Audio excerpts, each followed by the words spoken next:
आजच्या सत्रामध्ये आचार या प्रकरणाचं 286 क्रमांकाचं वचन आपण श्रवण करणार आहोत। या संदर्भातली या वचनाच्या प्रकरण वशाची जी लीळा आहे उत्तरार्ध 611 क्रमांकाची, ती लीळा आपण आधीच घेतलेली आहे। या लीळेमध्ये महादाईचा जेव्हा अंत्यकाळीचं जे काही दुःख आहे त्याबद्दल जे काही त्यांनी श्रवण केलेलं असेल, ऐकलेलं असेल, महादाईचा ज्या आहेत तर काही ना काही ते श्रवण करायच्या, काही ना काही ते ऐकत राहायच्या आणि त्यामुळे त्यांच्यामध्ये ज्या जिज्ञासा आहेत, प्रश्न असतील ते त्यांच्यामध्ये उद्भवायच्या आणि जे काही प्रश्न त्यांना आले, निर्माण झाले, ते आमच्या स्वामींकडे ते विचारायच्या। अशाच या व्यासंगामुळे महादाईसांच्या अनेक प्रश्न स्वामींना विचारले गेले आणि अनेक प्रश्नांची जी उत्तरं आहेत ती महादाईसांमुळे स्वामींनी दिलेली आहेत। म्हणजे महादाईसांनी प्रश्न केला म्हणून स्वामींनी ती उत्तरं दिलेली आहेत। यामध्ये प्राणापदीची पीडा कशी असते हे आपल्याला कधीच माहिती पडलं नसतं। स्वामी सुद्धा जे काही निरूपण करतात ते एक तर प्रसंगोचित आहेत। एखादा विषय स्वामींना महत्त्वाचा तो वाटतो म्हणून तसा प्रसंग स्वामी निर्माण करतात, किंवा कधीतरी कोणीतरी काहीतरी प्रश्न केला म्हणून त्या प्रश्नाचं उत्तर दिलं जातं आणि म्हणून म्हातारी चर्चक आणि जिज्ञासक असं स्वामी महादाईसांबद्दल बोलतात। तर या ठिकाणी महादाईसांनीच हा प्रश्न त्यांना केलेला आहे स्वामींना, आणि त्यावर स्वामींनी त्याचं विश्लेषण जे आहे, काही काही गोष्टी ज्या आहेत त्याचं विश्लेषण किंवा त्याचं जो सत्यता आहे ते बाहेर नाही आहे, इतर शास्त्री ते नाही आहे। म्हणजे ईश्वर शास्त्री जे मिळतं ते इतर शास्त्री मिळणार नाही।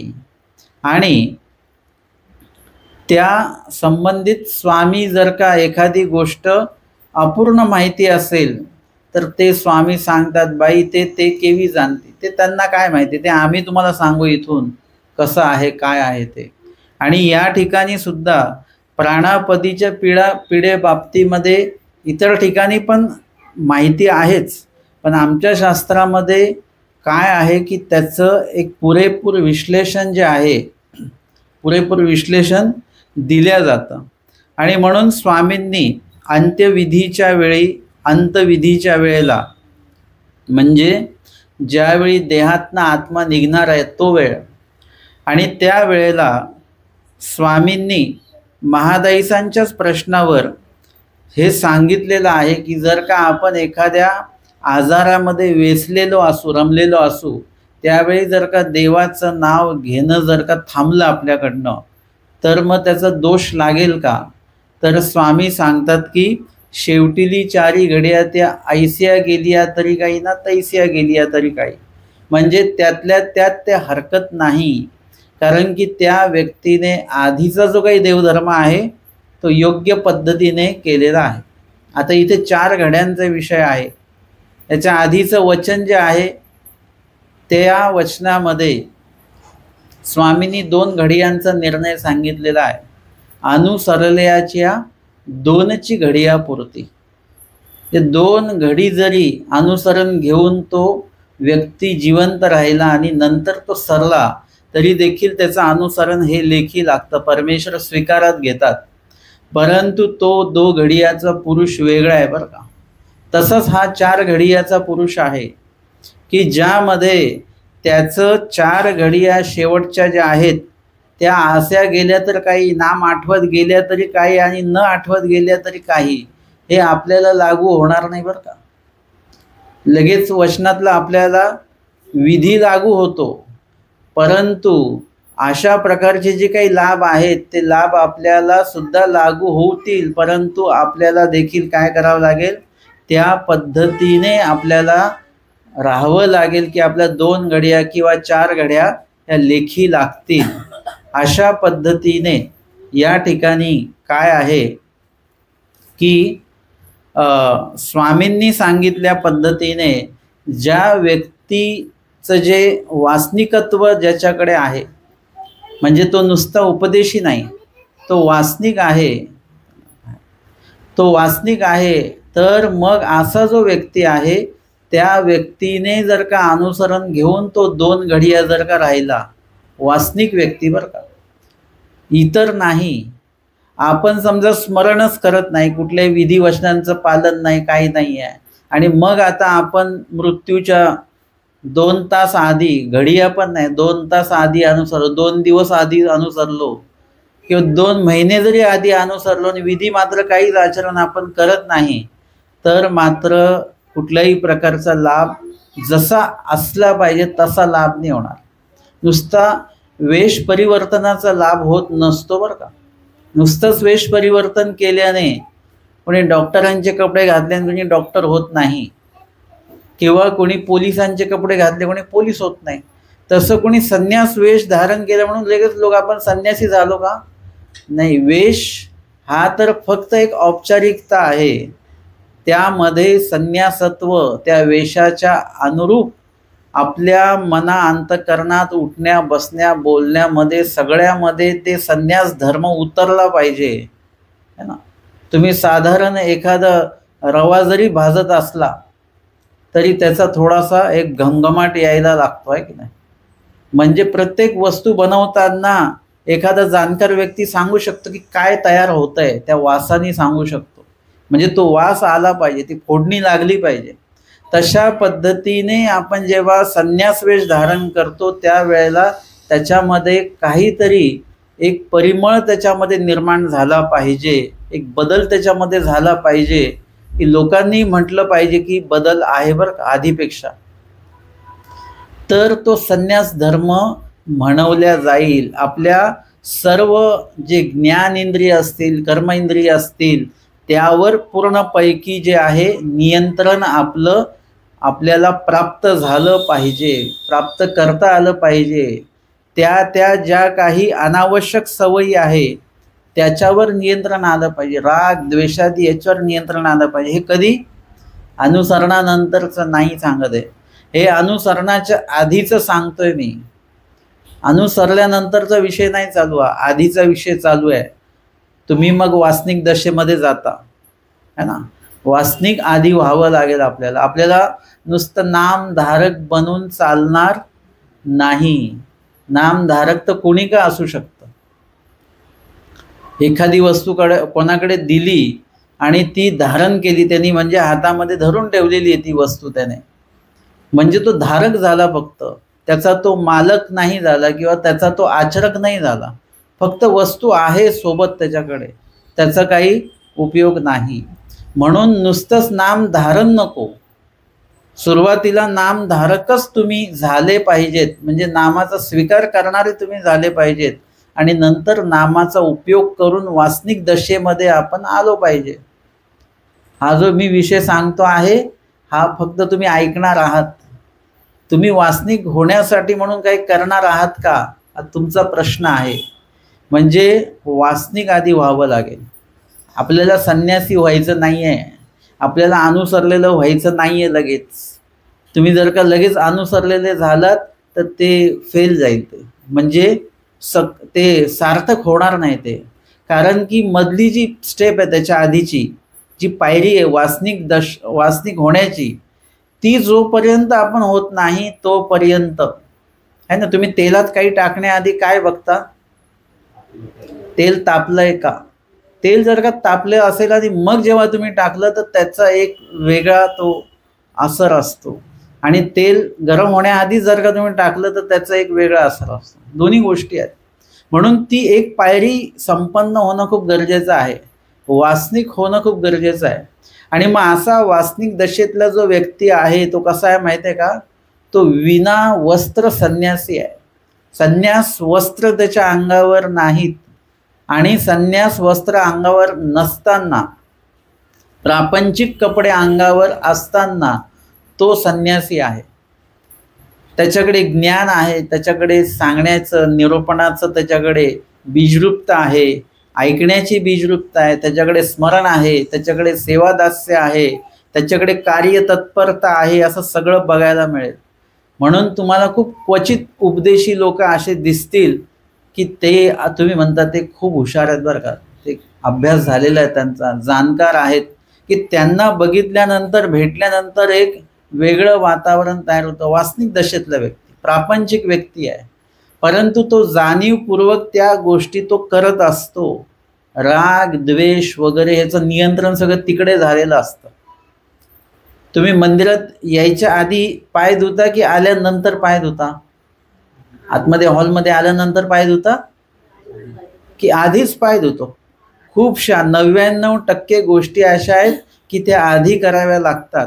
वस्त्रसुद्धा अनुसरण घेण्याआधी वस्त्र घ्यावं लागतं आणि मग आपण अनुसरतो है ना. उपदेश घेण्याआधी नाम घ्यावं लागतं. बारीकसा फरक आहे. आपण आधी नाम जेव्हा घेत असता तेव्हा तुम्ही उपदेशी असता का? नाही, ते नाम दिलं जातं आणि मग तुम्ही म्हणता आता मी उपदेशी झालो. तशा पद्धतीने खूपशा 99% गोष्टी ह्या आधी कराव्या लागतात आणि मग आपण तुम्हाला जर का एखादी इयत्ता पास व्हायची असेल तर त्या इयत्तेत जाण्यासाठी आधीच परीक्षा द्यावी लागते. त्या इयत्तेत गेल्यानंतर परीक्षा नाही आहे, आधीच परीक्षा आहे. म्हणजे अशा पद्धतीने आपल्याला आपण आहोत कोण हे पहिले आपल्याला ओळखता आलं पाहिजे, समजलं पाहिजे. तुम्हाला तुमची प्रकृती कळाली पाहिजे. तुम्ही राजस तामस सात्विक कसे आहात, तुमच्याकडे दोषांचं किती संग्रह आहे हे कळायला पाहिजे. कुठला कुठला दोष आपल्याकडे आहे हे आपल्याला कळालं पाहिजे. आपण इथे दुसऱ्यांच्या दोषांचं निरीक्षण परीक्षण करण्यासाठी इथे नोकरीला ठेवलेलं नाही आपल्याला. त्याच्या बदल्यात तुम्हाला कोणी पैसे देणार देखील नाही. तुम्ही एखाद्याची खूप निंदा सांगितली तर त्याचं काही द्रव्य मिळतं का तुम्हाला? कोणी आणून देतात पैसे? नाही. पण जर का तुमच्यातले दोष जर का तुम्ही काढले तर त्याचा लाभ मात्र तुम्हाला अधिक प्रमाणामध्ये होऊ शकतो. आणि म्हणून इथे आपल्याला नुसतं एक नामधारक गाठीधारक मध्ये अडकून राहायचं नाही. आपल्याला प्रपंचात असताना अनुसरण या पदामध्ये आपल्याला प्रवेश करता आला पाहिजे. आणि आपल्याला देखील जसं जसं ज्ञान होतं तसं तसं आपल्यालाही फरक कळायला पाहिजे बरं का. जसं जसं असतं ना की एखाद्या व्यक्तीचं जर का प्रमोशन होत गेलं तसं तसं तो साहेब होत जातो की नाही. मग त्याच्या वागण्यात उठण्यात बसण्यात बोलण्यात सगळ्यात बदल होतो. म्हणजे नंतर तोही स्वतःला साहेब म्हणून घ्यायला लागतो, सवय लागते आणि तोही साहेबांसारखा राहायला लागतो. म्हणजे जसं प्रमोशन होतं, पद वाढतं, तसं आपल्याला कळतं आपल्यात काही बदल होतात. तसं आपल्यामध्ये काय बदल होत आहेत, काय बदल केले पाहिजेत हे तुम्हाला ब्रह्मविद्या ज्ञान सांगेल. तुम्ही उपदेशी आहात आणि तुमचं सूत्रपाठ पाठ नाही आहे, तुम्ही मोक्ष मार्गाला कसं जाणार, मोक्षाला कसं जाणार? तिथले काहीच माहिती नाही आहे तुम्हाला. तुमचं सूत्रपाठ पाठांतर नाही आहे, त्याचे अर्थ पाठांतर नाही आहेत, त्याच्या संदर्भात कुठलाच अभ्यास नाही आहे. पुढे काय मग? कशासाठी आपण उपदेश घेतलेला आहे? आपण वासनिक दशेत जाणार आहोत का? नाही जाणार. मग हे वचन शेवटीली चारी घडिया ऐस्या गेलिया तैस्या गेलिया हे वचन आपल्याला लागू होत नाही. तुम्ही इत्यादी गोष्टी केलेल्या असेल तर सूत्रपाठातलं प्रत्येक वचन आपल्याला लागू होईल. आणि जर का ते आपण करत नसू तर मग ते वचन आपल्याला लागू होण्याचा काही संबंध नाही. म्हणजे आपण देवाचे आहोत की नाही आहोत. एथी चियासी प्राणापदीची पीडा नाही. कालच्या 2 सत्रांमध्ये आपण या वचनावर विश्लेषण बघितलं. एथीचा तो कोण आणि त्याबद्दल तुमचं आता तुम्ही काय चिंतन केलं घरी जाऊन, ते ऐकून काय चिंतन केलं आणि देवाचं एथीचं होण्याचा काही विचार केला की नाही केला, तुम्ही एथीचे आहात का नाही आहात याच्याबद्दल काही विचार केला का, हे सगळं आपल्याला बघावं लागणार आहे. आणि म्हणून वासनिक दशेमध्ये आधी प्रवेश करा. वासनिक म्हणजे अनुसरणापूर्वीचा अनुसरलेला व्यक्ती. वाक्य कसं आहे? अनुसरणापूर्वीचा अनुसरलेलाच व्यक्ती आहे. जसं तो हुशार मुलगा 1 नंबर आणणारा जो मुलगा असतो ना, त्याला परीक्षेच्या आधी सगळे उत्तरं येत असतात. सगळे प्रश्न आणि सगळी उत्तरं त्याला येत असतात. उत्तरं येतात म्हणजेच प्रश्न येत असतात है ना. सगळ्याची उत्तरं त्याला माहिती असणं म्हणजेच सगळे प्रश्न त्याला कधी माहिती असतात? परीक्षेच्या आधी माहिती असतात त्याला, सगळं येत असतं त्याला, आणि म्हणून तो जोही पेपर त्याला दिला तो लिहून काढतो आणि पहिला नंबर तो काढतो. तशा पद्धतीने अनुसरणापूर्वी आम्हाला अनुसरणाचे सर्व धर्म माहिती असले पाहिजेत. आमच्या स्वामींनी कुष्टियाच्या धर्मी राहायला सांगितलं, देमतीला असावे ऐसे कुष्टियाच्या धर्मी. आम्हाला तर देवाने कुठला धर्म सांगितलाय? आम्हाला कुष्टाकडे नाही जात, आम्हाला अनुसरण धर्म जो आहे, म्हणजे आमचं देह आणि आमचं मन हे धड धाकट असताना आम्ही देवाला अर्पण झालो पाहिजे. हे काय आहे? अनुसरण धर्म आहे. तो आमच्यामध्ये उतरणं आम्हाला अपेक्षित आहे. आणि त्या दृष्टीने आम्ही जर का आमच्यावर कार्य केलं तर आम्ही वासनिक दशेमध्ये येऊ. आणि वासनिक दशेतला जो व्यक्ती असतो तो कधीच प्रपंचामध्ये असून देखील प्रपंचामध्ये तो रमत नाही. म्हणजे या ठिकाणी आपल्याला हे लक्षात घेतलं पाहिजे की आपण कुठे आहोत आणि कुठे रमतो आहोत. आपण मार्गात गेलो राहिला आणि प्रपंचात रमतो आहोत, अर्थ नाही. आपण प्रपंचात राहतोय पण देवामध्ये जर का आपण रमतो आहोत तर मात्र काय होणार आहे की त्या ठिकाणी आपल्याला त्या कार्याचा उपयोग होणार आहे. आपण आहोत प्रपंचात पण कल मात्र आपला सर्व परमेश्वराकडे जर का असेल तर मात्र आपल्याला परमेश्वर त्याचं फळ देणार आहेत. आणि जो व्यक्ती वासनिक झाला तो मात्र मग कधीच प्रपंचामध्ये रमत नाही. त्यांना घ्यायला सांगा बरं थोडंसं, हां बाहेर पकडून ठेवा बरं त्याला. आणि अशा पद्धतीने जो व्यक्ती आहे तो व्यक्ती जर का त्याचा मृत्यू होईल तर तो मुळातच तो अनुसरल्याशिवाय तो कधी सरणार नाही. जो वासनिक दशेतला जो व्यक्ती आहे तो अनुसरल्याशिवाय त्याचं देह जाणार नाही. आलं लक्षात? याला म्हणतात वासनिक. जो अनुसरल्याशिवाय सरणारच नाही आहे त्याला वासनिक असं म्हटल्या जातं. आणि म्हणून इथे अशा जो व्यक्ती आहे तो अनुसरला तर त्याच्या शेवटील चारी घडिया ऐसिया गेल्या तरी काना तैसिया गेल्या तरी काही, कारण की तो पूर्ण अनुसरण धर्माचं पालन करतो. अनासक्त तो झालेला आहे. कुठल्याही प्रकारे आसक्तता जी आहे त्याची प्रपंचाविषयी नाही आहे, प्रापंचिक व्यक्तींविषयी नाही आहे, आपले जे गोत्रज वगैरे आहेत त्यांच्याविषयी ते नाही आहे. ही वैशिष्ट्य त्या व्यक्तीची आहेत. आणि म्हणून असा जो व्यक्ती आहे त्याच्या चारी घडिया ज्या आहेत त्या ऐसिया गेल्या तरी काही ना तैसिया गेल्या तरी काही, असं स्वामी या ठिकाणी म्हणतात. या संदर्भातली जी लापिका आहे ती बघूया. धातू विकाराचे तथा अंतीचे दुःख पा नाही, परिवात पित्ते झाकळोनी विसर पडिल्या परमेश्वर न स्वीकरिती आणि काही, ना तया अर्थाचा अपराध नाही. म्हणजे आता धातू विकाराचे तथा अंतीचे दुःख पा नाही म्हणजे त्या जीवाला अंतकाळीचं दुःख वगैरे नाही हे सगळं सांगितलं मागील वचनामध्ये.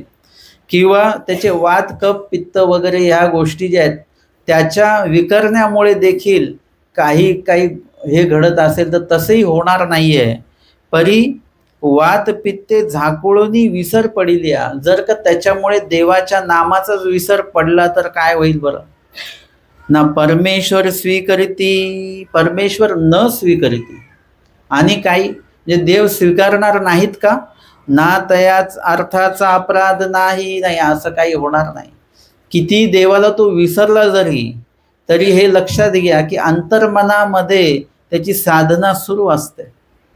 आपले खूपसे अधिकरण आहेत की जे शेवटच्या टप्प्यामध्ये त्यांच्या मुखातनं शास्त्रच निघतं. काहीतरी असं म्हटलं जातं की त्यांना विस्मृती झालेली आहे, ते थोडे बेशुद्ध अवस्थेमध्ये आहेत, परंतु त्यांच्या मुखातनं अन्य काहीच निघत नाही. आपल्या देवाचं शास्त्रच त्यांच्या मुखातनं निघत असतं. म्हणजे आयुष्यभर चिंतन आहे, दिवसभर नाही, आयुष्यभर ते चिंतन करतात. म्हणून त्यांच्या अंतर्मनामध्ये ती साधना सुरूच असते. ते जरी स्मरण नाही करत तरी त्यांचं स्मरण सुरू असतं बरं का.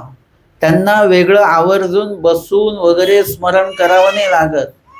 त्यांचं स्मरण जे आहे ते स्मरण सुरू राहतं आपोआप.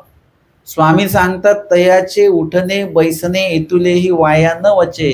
म्हणजे त्यांचं उठणं बसणं सगळं कसं आहे, शास्त्र शुद्ध आहे. आमच्या स्वामींनी सांगितलेल्या विधीमध्ये बसणारं त्यांचं जे काही सर्व दिवसभराचं उठणं बसणं आहे.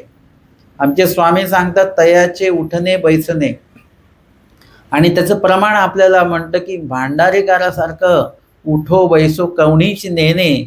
म्हणजे इतकं सुंदर पद्धतीने उठणं बसणं त्यांचं आहे. बोलणं आहे, बोलणं सुद्धा आपल्याला व्यवस्थित बोलता आलं पाहिजे. एकदम मोठ्या आवाजात बोलायचं किंवा बोलतच राहायचं असं नाही. आपल्या बोलण्याला किंमत असते, आपल्या शब्दाला किंमत आहे, आपल्या आवाजाला किंमत आहे.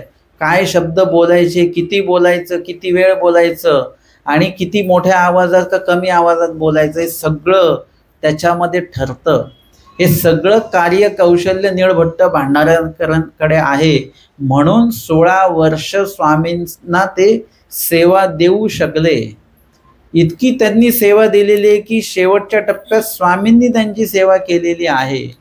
म्हणजे आता तिथे ते वचन लागू होतं हेच, ऐसिया गेलिया तरी काही ना तैसिया गेलिया तरी काही. म्हणजे 4 घड्यापर्यंत, म्हणजे 16 वर्ष. 4 घड्या म्हणजे एक घडी म्हणजे किती, 24 मिनिटाची. 4 घड्या म्हणजे किती झाल्या, 48 गुणिले 2 किती होतात, तेवढे 1.5 तास. 1.5 तासाचा कालावधी आहे.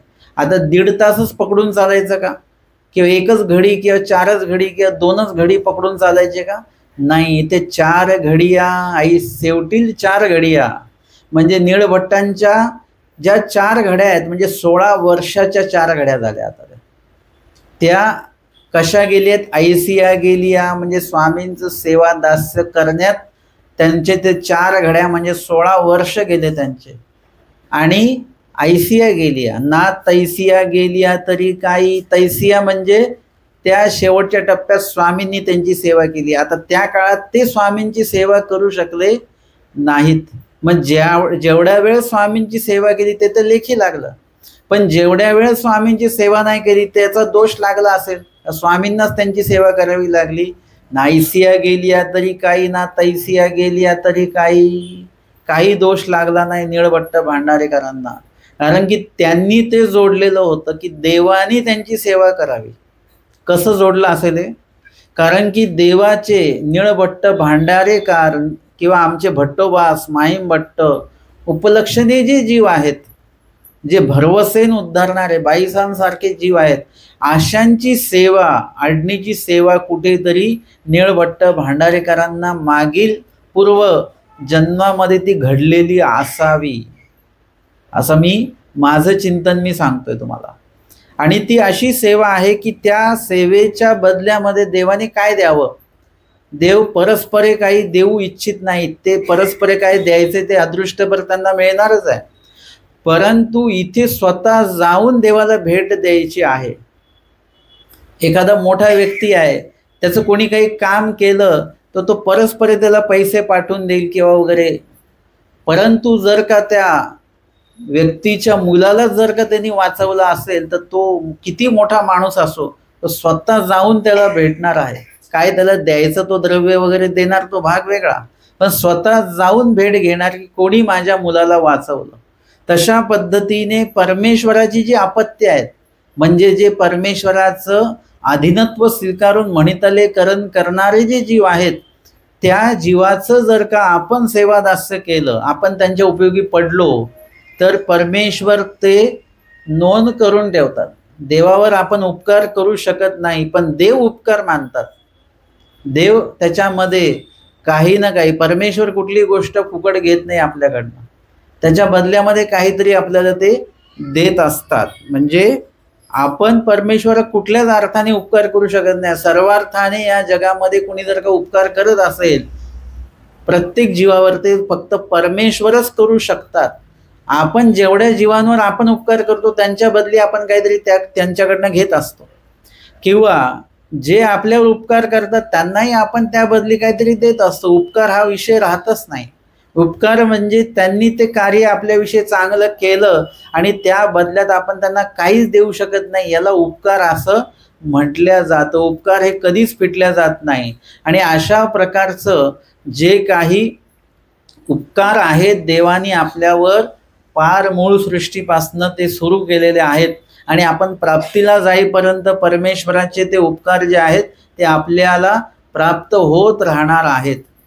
परंतु या ठिकाणी परमेश्वराने पण असं मान्य केलं की नाही, या जीवाची त्यांनी सेवा केली ना, म्हणजे माझ्यासाठी जो वृक्षांना खाऊन वगैरे देहकृश करतो आहे, देह क्षेपतो आहे, अशा व्यक्तीची सेवा यांनी केली, म्हणजे माझी सेवा केल्यासारखंच आहे एक प्रकारे. आता त्याची जी परतफेड आहे, त्याचा जो मोबदला आहे, तो देव परस्परे फेडणार नाहीत नुसतं. त्या ठिकाणी त्याची योग्यता अधिकार तर वाढणारच आहे, कणव तर वाढणारच आहे, प्रेमोपाय तर होणारच आहे. पण स्वतः परमेश्वर तिथे जाऊन त्याची सेवा करत नाही तोपर्यंत देवाला देखील समाधान वाटणार नाही. इतकं महत्त्वपूर्ण सेवा नीळभट्टांना देवानीच घडवली. आता ती सेवा पण कोणी घडवलेली आहे? प्रेमोपाय पण कोण घडवतात? देवच घडवून घेतात. आपल्याकडनं काही घडणारं नसतं बरं का. एखादं कार्य तुमच्याकडनं झाल्यानंतर तुम्हाला सुरुवातीला वाटतं हे मी करणार आहे, माझी पंगत आहे, माझं हे आहे, मी कार्य ते केलंय, मी कार्यक्रम घेतलाय. परंतु एकदा तो सोहळा संपन्न झाल्यानंतर तुम्हाला लक्षात येतं त्याची व्यापकता, की हे मी करू शकलो नसतो बरं का एकटा, हे जमलं नसतं आपल्याला, आपल्या आवाक्याच्या बाहेर होतं. सगळ्याच गोष्टी तुम्ही नाही बघू शकत. सगळ्या गोष्टीचे पैसे तुम्ही देऊ शकता की नाही? तुम्ही एकटे देऊ शकता. किती खर्च झाला सांगा आम्हाला.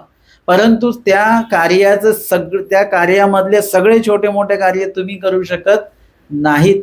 मग तुम्हाला कळतं की हे नसते तर कसं झालं असतं. बरं झालं हे आले 4 लोक मदतीला म्हणून हे कार्य संपन्न झालं. आता या सर्वांच्या मागे कोण असतं? ते 4 लोक म्हणजे कोणी पाठवलेले आहेत? आपण तर बोलवलं पण नाही त्यांना, मग ते आले कसे काय? त्यांना देवानी पाठवलेलं आहे. आपल्या नशिबात कदाचित कधी कधी असं होतं की जे कार्य आपल्या हातून झालं पाहिजे ते दुसरा येऊन ते करून जातो. म्हणजे त्या ठिकाणी आपल्या नशिबात ते कार्य नाही आहे, ते दुसऱ्यांच्या नशिबात आहे. म्हणजे त्या ठिकाणी परमेश्वर बरोबर ज्यांच्या नशिबात सेवा आहे त्यांना बरोबर त्या ठिकाणी उपस्थित करून देतात. आमच्या भट्टोबासांना भूक लागली, त्या ठिकाणी ते वामनमती विळास आहेत, त्यांना स्वामींनी शिदोरी घेऊन कोणी पाठवलं? स्वामींनी पाठवलेलं आहे. आता लक्षात घ्या, आपल्याला त्या लीळेमध्ये एवढंच कळालं की भट्टोबासांचा ताप गेला, त्यांना भूक लागली आणि त्यांना जेवायला स्वामींनी व्यवस्था केली, शिदोरी मिळाली. या सगळ्या घटनेमध्ये काय होतंय माहिती आहे का, की ज्यांनी शिदोरी आणली ते व्यक्ती बाजूलाच राहते. त्यांचा उल्लेख त्या लीळेमध्ये तेवढ्या पुरताच करतोय. त्यांचा विचार, त्यांचं चिंतन आपण केलं नाही आहे. देवानी त्यांनाच का शिदोरी घेऊन पाठवलं? म्हणजे भट्टोबास त्यावेळी भुकेलेले आहेत. आता आडणीची सेवा आहे आणि त्यानंतर भट्टोबास बाहेर कुठे काही खाणार नाही आहेत, अशक्त आहेत. आणि अशा वेळेला त्यांच्या मुखी अन्न गेलंच पाहिजे. पोटात 2 घास गेले नाहीत तर भट्टोबास पुढे चालू शकले नसते. सगळ्याच ठिकाणी काय परमेश्वर आपल्याला सामर्थ्य देत नाहीत. काही वेळामध्ये आपल्याला स्वतःला आपल्यामध्ये काहीतरी स्वतःमध्ये असावं लागतं. आणि म्हणून अशा वेळेला दुकाळी का भुकेल्यासारखं, तसंच नाही पण सारखंच आहे. कारण भट्टोबासांना कुठेच आता भोजन भेटणार नाही आहे, किंवा तिथे आडणीची सेवा असल्यासारखं आहे. आडणीची सेवा कशाला म्हणतात? की दुसरं काहीच उपलब्धच नाही आहे तिथे, त्यावेळेला तुमची सेवा उपस्थित होणं, याला आडणीची क्रिया असं म्हणतात. मी तुमच्याकडे जेवण खावण करून आलेलो आहे आणि मग तुम्ही मला 1 कप दूध दिलं प्यायला आणि तुम्ही म्हटले आम्हाला आडणीची सेवा घडली. काही सेवा नाही. आडणीची सेवा कधी? जेव्हा एखादे साधू आलेले त्यांना दिवसभर काहीच मिळालं नाही आणि पुढे पण काही मिळणार नाही, अशा वेळेला तुमचं अन्नदान जर का होतं तर ती आडणीची क्रिया आहे. अशा वेळेला तुमच्याकडनं काही अशा वस्तू पदार्थ आवश्यक दिल्या जातात तर ती आडणीची क्रिया त्याच्यामध्ये येते. किंवा कधी कधी तुमची जर का देवाला विनंती असेल तर ती क्रिया आत्ता आडणीची नसेल, पण आत्ता जो पदार्थ वस्तू दिल्या गेली ते आडणीच्या याच्यामध्ये तो उपयोगी जाणार, ते लावणार उपयोगी. या सगळ्या याच्यामध्ये जे शिदोरी देणारे आहेत ना त्यांना घडलेलं आहे, संधी त्यांना मिळालेली आहे. ताप बटोबासांचं केला, सेवा बटोबासांना घडली, परंतु जे काही आडणीची सेवा आहे ती मात्र त्या शिदोरी देणाऱ्या व्यक्तीला घडलेली आहे, त्यांना देवाने निमित्त करवलेलं आहे. सारंग पंडित कसे का असेना, पण ते आमच्या शांताबाईसांना ते सांगतात की आमच्या स्वामींना भेटून जा, तिथे त्यांना निमित्त करून ठेवलं देवाने. दादोस कसे का असेना, पण भटोबास दिकांना स्वामींकडे आणण्याचं निमित्त त्यांना करून ठेवलं देवाने. देवाने हे काय केलं, गुंतवणूक करून ठेवलेली आहे. हे लोक आत्ता येणार नाहीत देवाकडे, पण हे पुढे येणार आहेत. म्हणजे अशा पद्धतीने काय होतं की त्या ठिकाणी परमेश्वराशी आपण आधी जोडले गेलो पाहिजे, आणि परमेश्वर मग आपल्याला त्या सेवा ज्या आहेत, आडणीच्या असतील, अपूर्व सेवा असतील, त्या आपल्याला बरोबर परमेश्वर घडवून देतात. म्हणून आपल्या हातामध्ये काही नाही, आपल्या हातात फक्त तयारी आहे, आवड आहे, तळमळ आहे आणि देवाला प्रार्थना आहे. एवढी गोष्ट तुम्ही करत राहा आणि कुठली सेवा प्राप्त झाली की लगेच उभे राहा. मागे हटलात की सेवा गेली, आणि सेवा तेवढ्यापुरती जात नाही, कायमस्वरूपी ती सेवा निघून जात असते. परत तशी सेवा तुम्हाला भेटणार नाही. सेवा मिळतील पण तशी सेवा तुम्हाला भेटणार नाही. आणि म्हणून त्यावेळेला आपल्याला ती गोष्ट लक्षात आली पाहिजे. आता लक्षात घ्या की आपल्याकडे जो काष्टप्रसाद, तांबे प्रसाद आहे, तो कसा भेटलेला आहे की तो आपल्या मंदिरातल्या आजी होत्या त्यांना तो भेटलेला आहे. की ते जेव्हा कर्मराटीमध्ये होते त्यावेळी त्यांच्याकडे कोणीतरी वयस्कर साधू आले आणि त्यांना कढी आणि खिचडी आणि 1 रुपया दक्षिणा. त्याकाळी 1 रुपया दक्षिणा म्हणजे खूप मोठी झाली बरं का. आणि ते तृप्तपर्यंत जेवले, त्यांना ते पदार्थही आवडला, सेवा पण आवडली, त्या दृष्टांतासारखं, परिसाच्या दृष्टांतासारखं. आणि त्यांनी जाताना काय केलं, त्या लोखंडाला परीस लावून गेला. तो जो महात्मा ते आलेले होते, दृष्टांतातलं सांगतो बरं का, आजींचा नाही विषय. मग ते परीस लावून गेले, त्याचं सगळं सोनं त्यांना ते देऊन गेले. आता आपलं सोनं काय आहे बरं? हां, आपलं सोनं काय?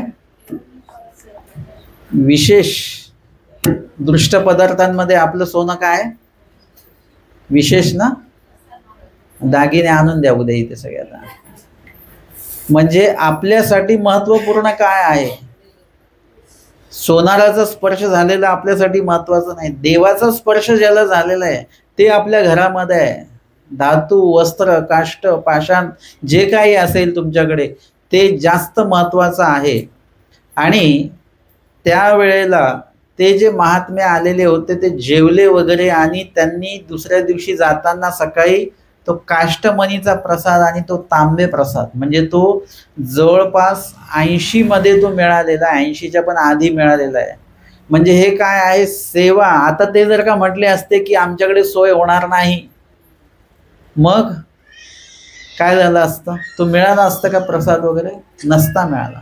बरं, त्यांना मिळण्याचं कारण काय आहे की ते भविष्यामध्ये ते दीक्षा घेणार आहेत आणि ते मंदिरात येणार आहेत, आणि त्या माध्यमातून तो प्रसादही मंदिरात येणार आहे, तो अनेकांना वंदन करायला उपयोगी पडणार आहे. म्हणजे हे काय आहे, ह्या सगळ्या गोष्टी ज्या आहेत या कुठेतरी अशा जोडलेल्या असतात. देवाने त्या गोष्टींचा योग घडवून दिलेला असतो आणि म्हणून त्या गोष्टी आपल्याला घडत असतात.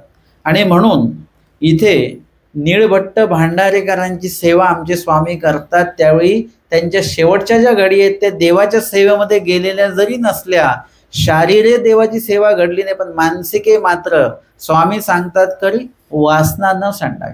म्हणजे मनामध्ये जे काही तुमचं मनोरथ आहे ईश्वराच्या स्मरणाविषयीचं, सेवेविषयीचं, नित्यविधीविषयीचं, निमित्तविधीविषयीचं, ते सुटलं नाही पाहिजे, मानसिके सुटलं नाही पाहिजे.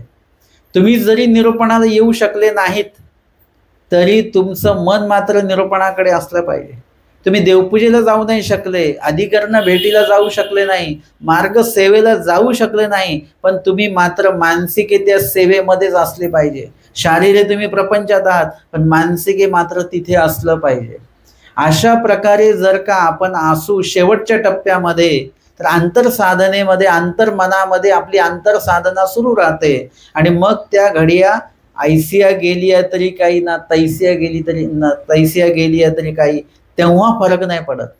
परंतु जर का आत्ताच्या परिस्थितीनुसार आपण असू तर मात्र भरपूर फरक पडतो बरं का. देव घ्यायला येणार नाहीत, नातोबा सरले, त्या भट्टोबास म्हणतात की तिथे माझं हे करा. म्हणजे तिथे आमचे स्वामी स्वतः नाथोबासांना घ्यायला आलेले आहेत हे भट्टोबास सांगतात. तसं आपल्याला घ्यायला कोण येणार आहेत? ती स्मृती वाचल्यानंतर आपल्याला काही ठरलं की नाही आपलं, की आपल्याला न्यायला कोण आलं पाहिजे? ॲम्ब्युलन्स आली पाहिजे का? डॉक्टर आले पाहिजे की कोण आले पाहिजे? तुम्हाला न्यायला कोण आले पाहिजे? तुम्ही असं काहीतरी ठरवा. लगेच म्हणू नका आम्हाला न्यायला देवच आले पाहिजे. ते असं म्हणून नाही चालणार. ते तुम्हाला करून दाखवावं लागेल आणि तुमच्या कर्तृत्वावर मग तुम्हाला कोण घ्यायला येतात, यम घ्यायला येतात का यमदूत घ्यायला येतात, कोण येतं हे तेव्हा ठरणार आहे. आणि कदाचित आपलं आत्मत्व जर का प्रपंचात जर का जास्त प्रमाणात असलं है ना, एखादी गोष्ट आहे की सुटत नाही आपल्याकडनं. कितीतरी गोष्टी आपल्याकडे अशा आहेत की ज्या टाकाऊ झालेल्या आहेत, टाकून देण्यासारख्या आहेत, पण आपलं आत्मत्व आणि ममत्व एवढं त्याच्यात अडकलेलं असेल तर मग मृत्यू झाल्यानंतर कुणीही घ्यायला येणार नाही. काय बोललो, आलं लक्षात? मृत्यू झाल्यानंतर कोणी घ्यायला येणार नाही म्हणजे आपण काय बनणार आहोत? हा, मोठ्याने बोला. भूत बनतो बरं का माणूस. आत्मा अतृप्त राहतो, इथंच राहतो, कोणीच घ्यायला येत नाही. म्हणजे तसं व्हायचंय का काही? मग आत्मत्व काढा. आत्मत्व नाही काढलं तर अजून अवघड काम आहे. कोणी न्यायला आलं तर चांगली गोष्ट आहे, तिकडे तिकडे निघून जा कुठल्या तरी कर्मफळाला. पण भूत योनीमध्ये असणं, ग्रहत्व योनीमध्ये असणं हे अजून भयानक कार्य आहे. आणि म्हणून इथे सांगतात की वात पित्तानुरूप जर का काही आपल्या शेवटच्या टप्प्यात बदल झाला तर तितकासा काही दोष त्याच्यामध्ये नाही. सेवटील चारी घडिया तैसे काही बाई, सेवटील चारी घडिया, ऐसिया गेलिया तरी काही ना, तैसिया गेलिया तरी काही. म्हणजे पुनःसंबंध होण्याला कुठल्याही प्रकारचा अडथळा निर्माण होणार नाही. ही जी आमची साधना सुरू आहे ती कशासाठी सुरू आहे? आमचं नाव लौकिक व्हावं म्हणून नाही आहे, आमची प्रसिद्धी व्हावं म्हणून नाही, लोकांनी मान सन्मान भजन पूजन आपलं करावं म्हणून ही साधना सुरू नाही. ही साधना सगळी पुनःसंबंध होण्यासाठी म्हणून ही साधना आहे, लक्षात घ्या. आणि म्हणून जर का आपण इथे चुकलो तर पुनःसंबंध चुकला. आणि पुनःसंबंध नाही झाला पुढचे तीनही ज्ञान आपल्याला मिळणार नाही, ईश्वर प्राप्ती आपल्याला होणार नाही. आणि म्हणून ही सगळी धडपड त्याची आहे.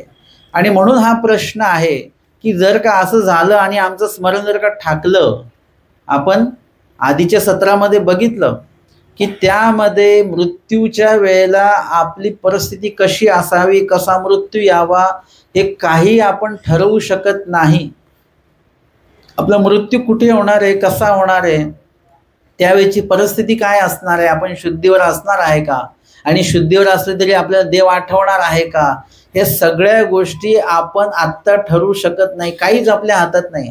आपल्या हातात एवढंच आहे की आत्तापासून ती साधना जर का आपण केली तर कदाचित स्वामी सांगतात तुम्ही बेशुद्ध असाल, कोमात असाल तरी हरकत नाही, तुमचं ते लेखी लागणार आहे. सेवटिली म्हणजे अंतीच्या चारी घडिया. आता या वचनामध्ये स्वामी सांगतात शेवटीच्या 4 घड्या, म्हणजे शेवटील 4 घडिया. तर 4 घड्या त्या कुठल्या, म्हणजे शेवटच्या, म्हणजे नेमक्या कुठल्या शेवटच्या?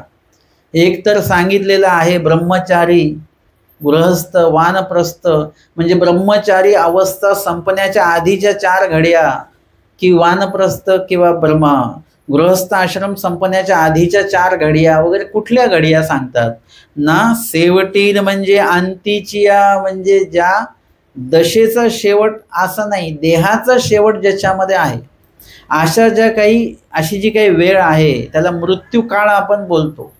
आणि त्या काळामध्ये 4 घडिया म्हणजे शेवटचा जो काही टप्पा आहे, मग तो 4 घड्या, तो 4 घड्यांचा पण असेल, 1.5 तासांचा पण असेल, 1 दिवसाचा असेल, 8 दिवसाचा पण असेल, 1 महिन्याचा पण असू शकतो. असे मी काही लोक बघितलेले आहेत की जे वासनिक दशेतलेच आहेत, अनुसरलेले पण आहेत, त्याच्यानंतर ते 1 महिनाभर एकाच जागी पडलेले आहेत. त्यांच्याकडनं कुठली हालचाल नाही, काय नाही, पण त्यांची गाठी मात्र सुटलेली नाही. ते सांगितलं की बाबा ते सरले तरी त्यांच्या हातामध्ये गाठी तशीच होती. कोणी सांगितलं की ते गाठी काढून घेतली तरी त्यांचं ते बोट आहे, त्यांचं जे काही असं ना अंगठ्याने आपण मणी ओढतो ना, ती क्रिया त्यांची प्रक्रिया चालूच आहे, गाठी नाही आहे हातामध्ये, पण स्मरण मात्र त्यांचं चालू आहे. हे काय आहे? हे अंतर मनामध्ये ती साधना चालू आहे. कदाचित ती व्यक्ती आता शुद्धीवर आहे म्हणून चाललंय. आता ती व्यक्ती बेशुद्ध अवस्थेत गेली तरी स्मरण करत करत ती बेशुद्ध अवस्थेमध्ये जाणार, देव आठवत आठवत, तर ती साधना सुरू आहे. जसं सांगितलं 24 तास स्मरण करायचं आहे. 24 तासामध्ये तुम्ही किती तास झोपता?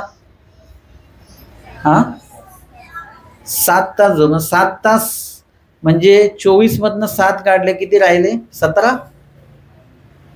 किती राहिले?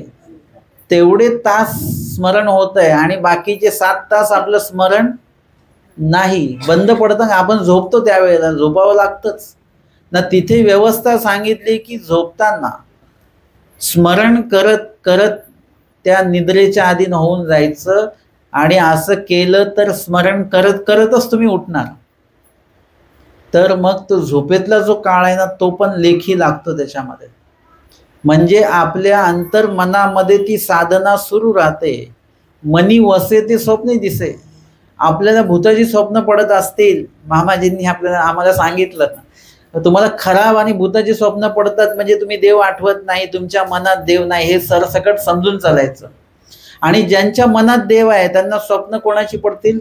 देवाचीच पडतील. मार्गमंडळीची स्वप्न पडतील, साधूंची, अधिकाऱ्यांची स्वप्न पडतील, देवाच्या संदर्भातली एखादं काहीतरी सेवा आपण करतोय, निरूपण ऐकतोय, असेच स्वप्न पडतील. आपल्याला बाकीचे स्वप्न पडण्याची काही संबंधच येत नाही. आणि म्हणून इथे आपण तो निर्णय आपण इथे लावू शकतो की जर का मृत्यू समय जो आलेला आहे, आणि प्रत्येकाला जेव्हा मृत्यू कधी येणार हे माहीत नसतं, पण आत्ता आपला मृत्यू होणार हे कुठेतरी संकेत त्या व्यक्तीला मिळू शकतात, मिळत असतील बरं का. आता मला नाही माहिती, परंतु जो व्यक्ती मृत्यूच्या जवळ पोहोचलेला आहे, आता मृत्यू होणार आहे, त्याला काहीतरी त्याचा अंदाज लागत असेल, मग ते संकेत त्यांना मिळत असतील. आणि मग त्या वेळेला अंतीच्या 4 घडिया, त्या 4 घडिया त्या अंतीच्या. ऐसिया तैसिया म्हणजे ती निकिया वावरा. आता तिथे सांगितलं की ऐसिया गेलिया तरी काही ना, तैसिया गेलिया तरी काही, असं म्हणण्याचं स्वामींचं काय हेतू आहे बरं?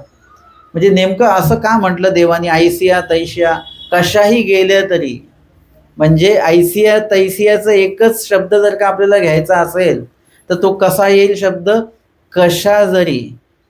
असंही जेवण बनवा, तसंही जेवण बनवा, किंवा तुम्ही कसंही जेवण बनवा, आम्ही जेवू. तशा पद्धतीने देव सांगतात कसंही तुमचा शेवट होऊ द्या, काही हरकत नाही. तर असं म्हणण्याचं स्वामींचं काय, त्यांच्या हेतू काय आहे? ऐसिया तैसिया या शब्दाचा अर्थ काय आहे बरं? न ऐसिया तैसिया म्हणजे ती निकिया वावरा. ऐसिया म्हणजे निकिया आणि तैसिया म्हणजे वावरा.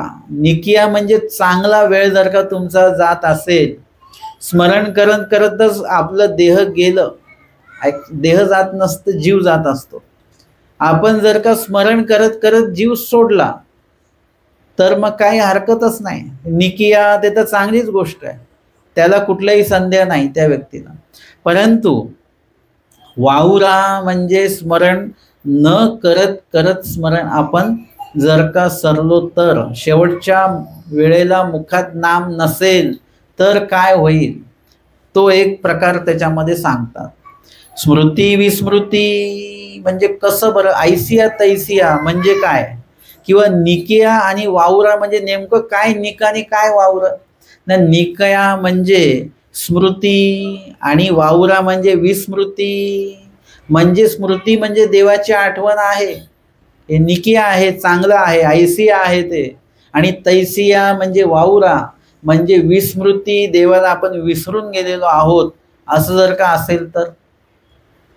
आता माझ्या आत्ताची घटना जर का आपण बघितली, आता जे कुरुंद्याचे दुतोंडे मोठे बाबा सरले, ते सांगत होते की, आता जे बाबा आहेत ते सांगत होते की आम्ही दवाखान्यात होतो तेव्हा बाबा रात्रभर बाबा महावाक्य बोलत होते. डॉक्टरांनी परिस्थिती गंभीर सांगितली, बाबांचं महावाक्याचं हे चालू होतं, मुखातनं शब्द महावाक्याचे सगळे येत होते, तो संवाद चालू होता बाबांचा. म्हणजे हे काय आहे, अशा प्रकारची अधिकरणं आहेत, अशा प्रकारचं व्यक्तिमत्व आहे की ज्यांनी शास्त्राला आणि देवाला जन्म दिला, त्याच्या मुखामध्ये शेवटी असं वेगळं काही राहणार नाही. विस्मृती जरी झाली तरी देखील आताचे जे भोजने बाबा आहेत गेवराईला, म्हणजे मोठे पात्र आहेत, असं म्हणतात बरं की बाबा विस्मृती झालेली आहे, परंतु देवाला बाबा विसरलेले नाही आहेत. वचन बाबा बोलतात वगैरे. तिथे साठेवाडीला बाबा आले आणि तिथे सगळं विशेष वगैरे बाबांना दिला, वंदन करायला विशेष दिला आणि मग चहा दिला बाबांना. आणि चहा हातात घेताना बाबा म्हणाले की मी विशेष केला का? म्हणजे ज्यांना हे लक्षात आहे की देव विशेष वंदन करणं ते विसरलेले नाहीत. मग ह्याच्या वेगळं विसरणं काय असतं? जे व्यक्ती देवाला नाही विसरले ते व्यक्तीला बाकीच्या गोष्टी नाही जरी आठवल्या तरी हरकत नाही ना. आणि जो देवाला आठवतो ना तो ती व्यक्ती बाकीच्या गोष्टी लक्षात ठेवत नाही. त्या सगळ्या गोष्टींची विस्मृती झाली असेल पण देवाला मात्र बाबा विसरलेले नाहीत. हे खासियत आहे, कारण की त्यांनी तो जन्मशास्त्राला दिलाय. पूर्णपणे जे काही समर्पण आहे ते देवाला असं प्रकारे दिलेलं आहे की याही क्षणाला त्यांच्या मुखातनं देवाचाच विषय आहे, दुसरा कुठला नाही. आणि त्याच्यामुळे इथे स्मृती विस्मृती म्हणजे परमेश्वराचे जे काही स्मरण आपलं होत असेल तर चांगलं आहे, आणि विस्मृती जरी असेल तरी त्याच्या आधी आपण काय केलेलं आहे ते सगळं आपलं उपयोगी पडणार आहे. गेलिया तरी काही म्हणजे उणीव नाही. गेलिया तरी काही याचा अर्थ काय बरं ना? उणीव नाही म्हणजे काही नुकसान तुमचं होणार नाही त्याच्यामध्ये.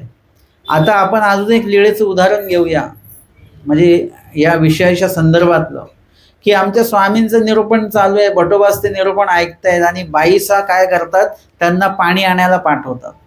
काय झालं, आता निरूपण ऐकतायत, तो वेळ त्यांचा लेखी लागतोय, योग्यता होते, अज्ञान फिटतंय त्यांचं वगैरे.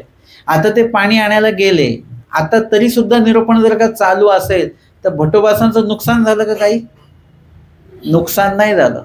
ऐसिया गेलिया तरी काही ना तैसिया गेलिया तरी काही. निरूपण ऐकतात तरी योग्यताच होते भटोबासांची.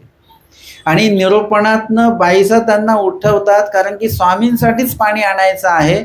आणि मग भटोबास पाणी आणण्यासाठी जातात. आता निरूपण कानावर पडत नाही आहे तरीही योग्यता आहे, कारण की ईश्वराची सेवा तेही भक्तांनी सांगितलेली ते करत आहेत. देवाची सेवा देवासाठीच करत आहेत आणि म्हणूनच देव करत असलेले निरूपण सोडून त्यांना जावं लागलं. लक्षात घ्या की परत आल्यानंतर स्वामी त्यांना ते निरूपण परत सांगू शकतात. भट्टोबास विचारू शकतात की मी गेल्यानंतर काय निरूपण झालं.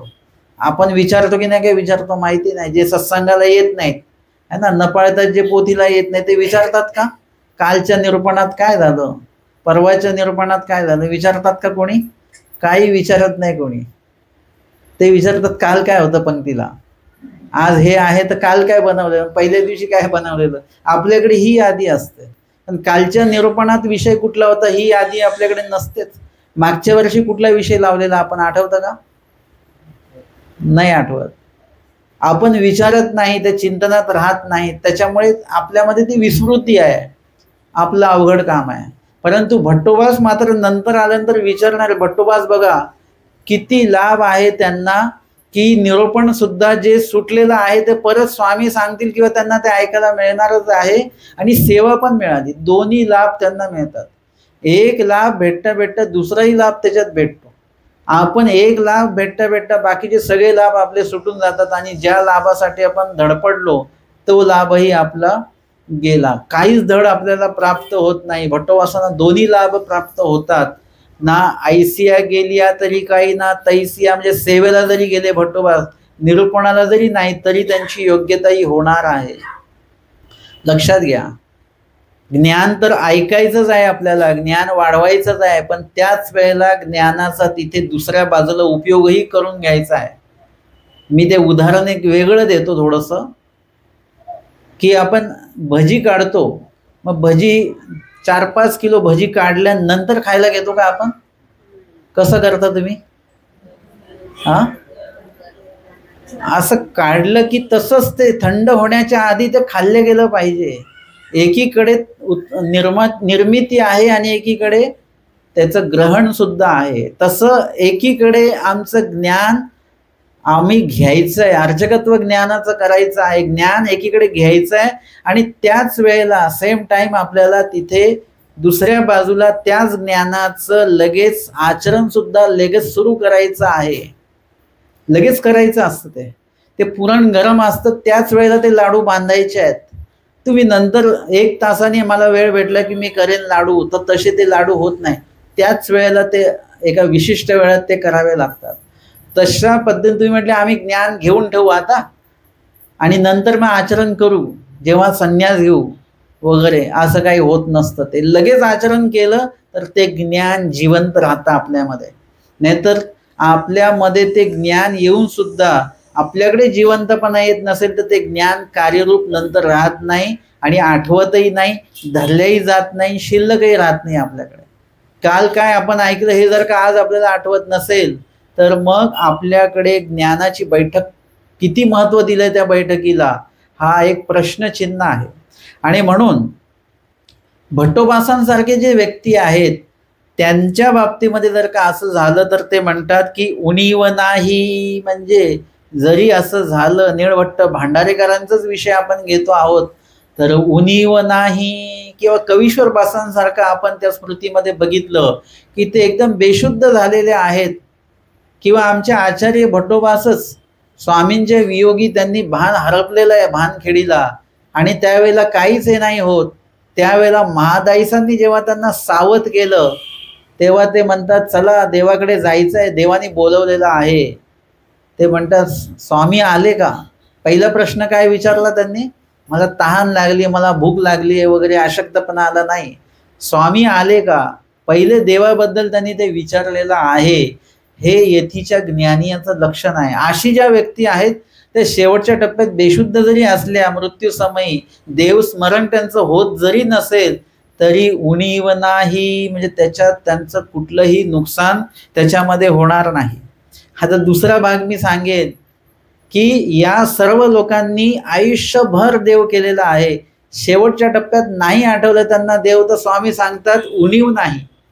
आणि आपण आयुष्यभर देवदेव केलेलाच नाही आहे आणि शेवटच्या काळात कोणीतरी सांगितलं की बाबा आता असं असं डॉक्टरांनी सांगितलंय, मग आपण आयुष्यभर कधी अनुसरणाचा विचार केला नाही आणि मग आपल्याला अनुसरणाचं हे झालं की अरे घेतलं पाहिजे बरं का. आणि मग तुम्ही गाठी एकदम चांगली, हृदयाच्या ठोक्यापेक्षा पण गाठीची म्हणे पटापट पटापट पटापट चालू आहेत. अशा शेवटच्या टप्प्यात वेळेवर केलेला अभ्यासाने पहिला नंबर येत नाही. पासही होऊ की नाही सांगता येत नाही. आत्ता आपल्याला मृत्यू समोर दिसला म्हणून देवाचं नाव घ्यायचं, म्हणून ते वस्त्र घ्यायचे, याला काही अर्थ नाही. जर का आपल्याकडे परिपक्वता आहे तर ते खूप आधी घ्यावं लागतं.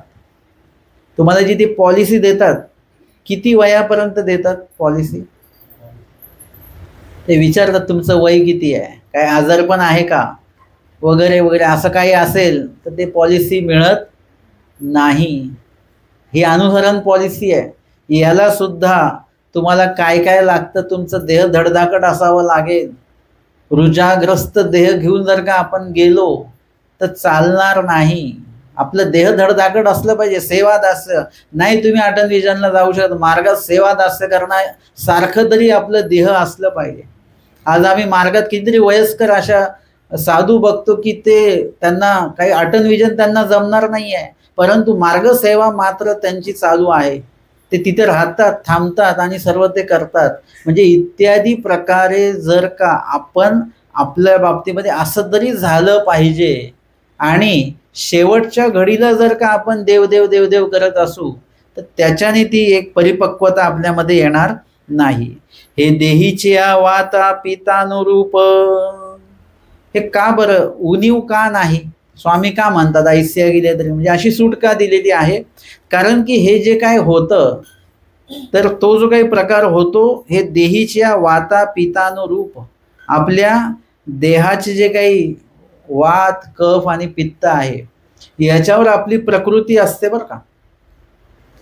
आपली प्रकृती कुठल्या याच्यामध्ये मोडते, वातात कपात की पित्तामध्ये, त्यानुसार तुमचं जे काही वातवाला जर का माणूस असेल तर तो एका ठिकाणी बसत नाही, तो इकडे धावपळ म्हणजे त्याचं हे चालू राहते. म्हणजे त्याची स्वाभाविक त्या प्रकृती तशी आहे. तुम्ही जर का म्हटले बाबा हा खूपच मस्ती करतो पोरगा, याला काहीतरी हे करा, काहीच नाही करू शकत. त्याची वात प्रकृती असावी बरं का, मला त्याच्यातलं जास्त नाही माहिती, परंतु ते तसं आहे, चपळता आहे त्याच्यामध्ये. मग इत्यादी प्रकारे आपले जे वात कफ पित्त जन्य जी आपली प्रकृती असते त्यानुसार काय होतं की आपला शेवट जो आहे त्या शेवटच्या टप्प्यामध्ये तसं होऊ शकतं, आपल्यामध्ये तसे बदल होऊ शकतात. आणि म्हणून त्यावेळेला ते अपेक्षित असतं. तुम्ही जर का इथे सांगितलेलं आहे थोडंसं की पित्त प्रकृतीचा व्यक्ती जो असतो तो शेवटच्या टप्प्यात सावध असेल, कफ प्रकृतीचा वगैरे जो व्यक्ती असेल त्याला ते घरघर होते वगैरे, असं असू शकतं वगैरे. तर आपली प्रकृती कशी त्यानुसार आपला शेवट कसा असू शकतो याचा एक अंदाज बांधा तुम्ही. त्यानुसार आपल्या देहाची क्षमता किती आहे की आपण किती आपल्यामध्ये ताकद आहे त्यानुसार आपण किती चालू शकतो वगैरे ह्याचा अंदाज आजच बांधा. आणि त्यानुसार आपल्याला आत्तापासूनच विधी विधान देवाचे धर्म हे सुरू करायचे आहेत. आणि म्हणून वात पित्त जसं असेल त्यानुसार त्या गोष्टी होतात. म्हणून स्वामींनी ती सूट दिलेली आहे. घडिया हे उपलक्षण. आता हे सांगतात घडिया म्हणजे घडियाच का? एक घडी दोन घडी असे मोजमाप करायचं का? तुम्ही म्हणता ना जसं ते मेथीचे 2 दाणे टाका, त्याच्यामध्ये भाजी वगैरे बनवताना मेथीचे 2 दाणे टाकायचे, मग 2च टाकायचे का मोजून? नाही. आता मेथीचे तरी 2 दाणे टाकू शकता, परंतु ते म्हणतात की ते साखर अजिबात टाकू नका, अगदी 4 दाणे टाका फक्त. आता तो जो माणूस आहे तो पण 4 दाणे साखरेचे काढणार आणि टाकणार का? हे शब्दशः घ्यायचं नसतं बरं का. ते म्हणतात की मी माझे 2 शब्द इथे आता बोलणार आहे, तर 20 मिनिटं बोलतो तो माणूस. 20 मिनिटात किती शब्द होतात? म्हणजे दंडवत प्रणाम हेच 2 शब्द झाले. एवढं 2 शब्द बोलून त्यांनी बसलं पाहिजे. पण सगळ्या गोष्टी शब्दशः घ्यायच्या नसतात. इथे बोलती परी ती भाषा आहे की 4 घडिया. मग 4 घडिया म्हणजे किती बरं? 4 घडिया हे उपलक्षण, म्हणजे उपलक्षणे सांगितलेलं आहे. एक औपचारिक स्वामी ते बोललेले आहेत. अंतीचा काळी जे गोमटे ते मागिले करणे. आता उणीव नाही म्हणजे त्याचा तोटा होत नाही सांगितलं. का बरं तोटा होत नाही? शेवटच्या टप्प्यात त्याच्या मुखात नाम नाही आहे त्या साधकांच्या, आणि तरी सुद्धा त्यांचं नुकसान का नाही होत बरं ना? अंतीच्या काळी जे गोमटे ते मागील करणे, ते जे काय गोमट होत आहे त्यांना किंवा त्यांचं जे नुकसान होणार नाहीये देवाचं नाव नसताना देखील, ते कशामुळे? ते मागिले करणे. आता मी जे मगाशी सांगितलं तुम्हाला आलं लक्षात तुमच्या? त्यांनी आयुष्यभर देवधर्म केल्यामुळे त्यांना ते शेवटी उपयोगी पडतं. आता आपण जर का आयुष्यभर देवधर्म केलेलाच नसेल तर शेवटी आपण काही जरी करण्याचा प्रयत्न केला तरी ते साधल्या जाणार नाही. लक्षात घ्या. आणि म्हणून सांगितलं की ते जे गोमट त्यांना होतं ते मागिले करणे. मागील म्हणजे आत्ता जी वेळ आहे त्याच्या आधी त्यांनी जो अनुसरणाचा निर्णय घेतला, वासनिक होण्याचा निर्णय घेतला, त्याच्यामध्ये आचरण करण्याचा जो निर्णय घेतला आणि तशा प्रकारे ते आचरण त्यांनी वासनिक दशेत आणि अनुसरण दशेत ते आचरण त्यांनी केलं, त्याच्यामुळे ते गोमट त्यांना आहे. लक्षात घ्या. तुम्ही आता सकाळी तुम्ही भात खाल्लेला आहे, तुम्ही पदयात्रेला गेलात, काय होईल? थोड्या वेळाने तुम्हाला भूक तर लागेल, पण अशक्तपणा पण येईल. कारण की आपण पौष्टिक असं ताकद सकस आपण खाल्लेलं नाही आहे. पण तेच जर का तुम्ही थोडंसं काजू बदाम वगैरे असं काहीतरी तुम्ही खाल्लेलं असेल, तूप वगैरे, तर तुम्हाला भूकही लागणार नाही आणि अशक्तपणा देखील येणार नाही, कारण तुम्ही आधी चांगलं खाल्लेलं आहे. आता जे वयस्कर लोक आपण बोलतो ना यांनी त्यांच्या काळात खूप चांगलं अन्न खाल्लंय. चांगलं म्हणजे पंचपक्वान्न नाही खाल्लं, भाकरीच खाल्ली, पण चांगली भाकरी खाल्ली, भेसळयुक्त नाही खाल्ली. तेलच खाल्लं पण भेसळयुक्त नाही खाल्लं, चांगलं निर्भेळ त्यांनी खाल्लेलं असल्यामुळे आज ते लोक आपल्या समोर चालता फिरताना दिसतात. आणि आता कालचे जे लोक आहेत त्यांना आजारपण लागू झालेलं आहे. त्यांनी चांगलं आधी खाल्लं म्हणून त्यांचा शेवटही चांगला आहे. तसं चांगलं जर का देवधर्म आधी आपण चांगला केला तर आपला शेवटही चांगला त्याच्यामध्ये होणार आहे.